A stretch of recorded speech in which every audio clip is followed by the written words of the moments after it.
Aside from the world's smallest active volcano, the beautiful town of Taal in Batangas, Philippines is also renowned for its heritage town.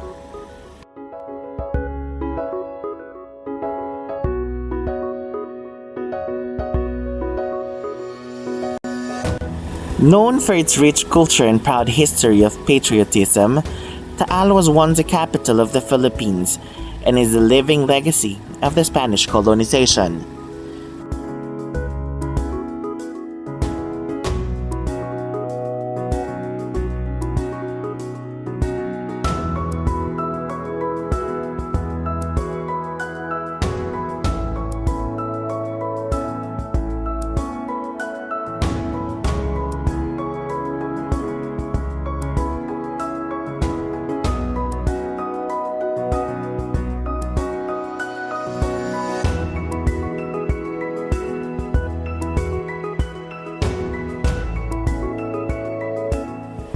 Taal also takes pride of the largest Catholic church in Asia, the Basilica of St. Martin de Tours.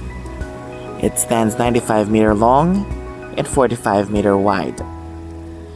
An 18th century Baroque style structure, the basilica covers a little less than half a hectare of ground area.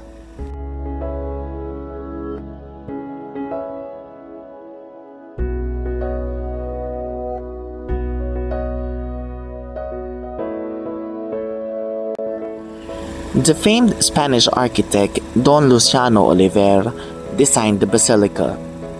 It was originally built in 1575, but was later destroyed when the famous Taal volcano erupted in 1754. It was then rebuilt by Augustinian missionaries in 1755 and has stood the test of times.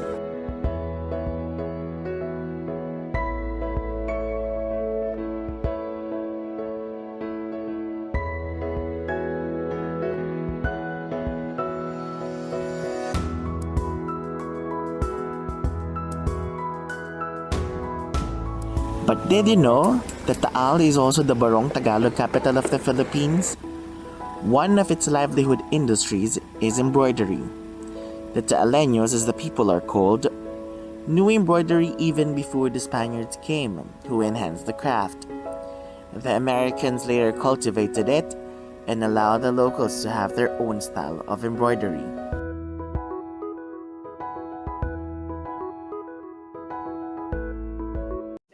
The Barong and Balisong capital of the Philippines. So, meaning to say, Burda originated here in Taal.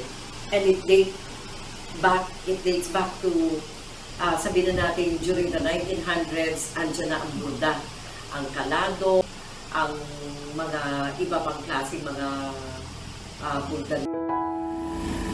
Burdang Taal is a traditional embroidery of the town.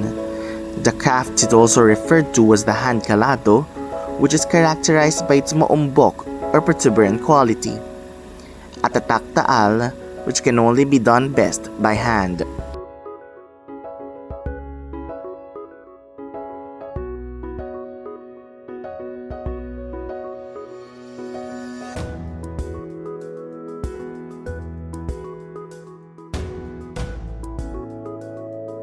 The process begins with a designer conceptualizing and drawing the design in the fabric, and the embroiderer will do the embroidery manually with a little help from the blade, the needle, and the bastidor.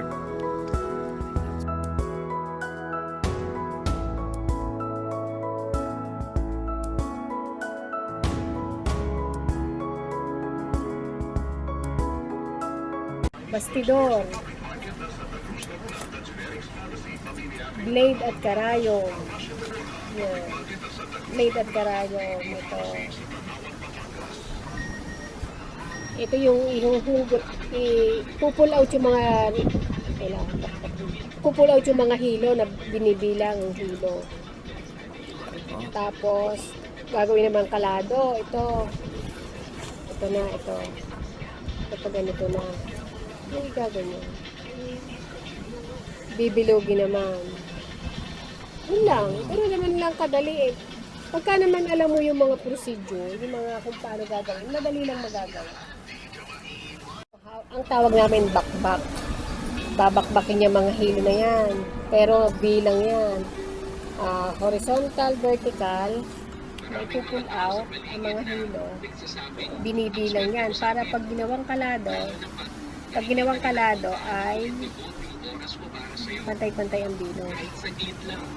Yan, wala siya makikitang yung iba-ibang size ng pagkabilog. Pare-parehas yan. Dahil may bilang ang hugot.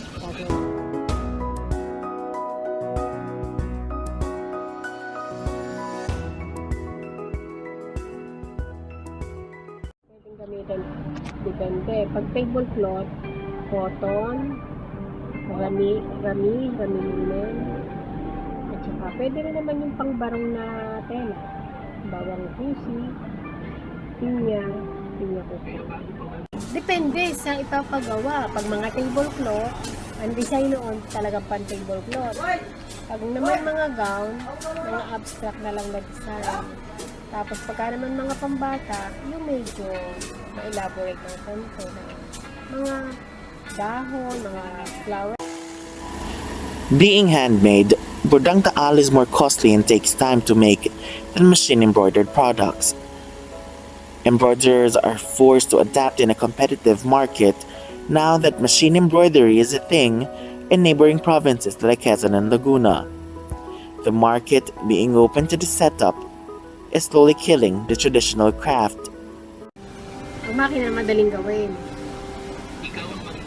Talagang as in, kung i-compare sa Burda, kamay, 10 times or 20 times na mas madali kaysa hand embroidery. Of commercialism, consumerism, progress dictated that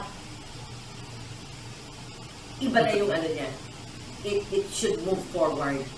And slowly, frankly speaking, ang Burda ay nawawala siya slowly.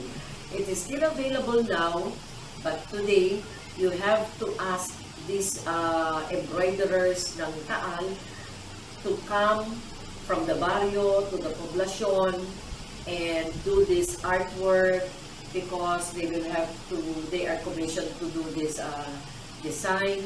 Hindi na siya kagaya noon na talagang nandyan lagi sa market, sa palengke. Pero for us, it is not a dying industry. Why? Because slowly we are trying to put it back in the market, see its life in the market. How?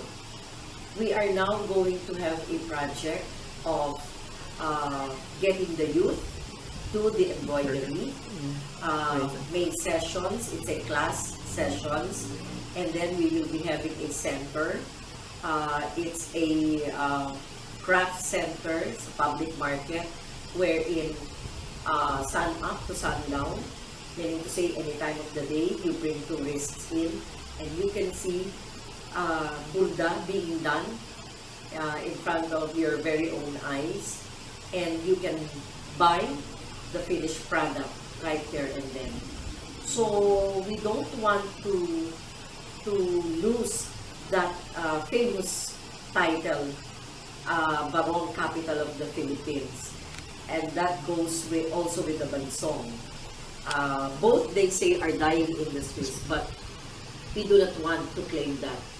We will be having that in the market. We will see its life in the market until Taal cease to exist. Ibig sabihin, hanggat ang Taal ay nandito ang Burda. So that's it.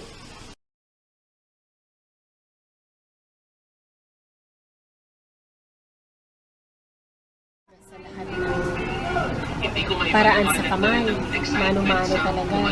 Hindi gagamit ng machine, walang gagamitin na anumang mga high-tech na aparato. Talagang mano-mano na isa-isang ikakamay ito. Yun talaga ang Burdang Taal. Pagka yung mga machine embroidery, ngayon marami nang nagbubugla sa makina. Pero ang Burdang Taal na handmade, wala pa. Ito pala.